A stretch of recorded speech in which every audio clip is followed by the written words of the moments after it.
Okay, so today let's talk about jobs. You're looking for a job. Let's go away from business for a second. What are some of the fundamental problems? We live in a very competitive world. Every day we receive emails with, I'm looking for a job, here's my resume. I get people coming to the office, dropping a CV. But how do you actually land a dream job? Well, I notice a couple of problems.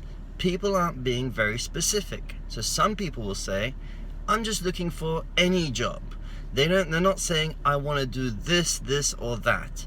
And the second thing is, you need to stand out. It's so competitive today. There are so many people looking for jobs. You need to add some personality to the way you approach things. The thing is, in life, either you're selling yourself or the other person's selling you an excuse why they don't want you. So when you actually approach someone, be very specific, tailor your approach. Hi, my name's Hussein. I want to be your business development manager. I've been looking up your company and I feel like I can really add value to your company. I've got this network and I can do this for you and I can increase sales by this much for you. Listen, just give me 2 months and I'll prove that I can do this job for you. And if I don't, then feel free to let me go, but you'll see what I'm worth. Now, you see the difference in that approach? That's the way you get it.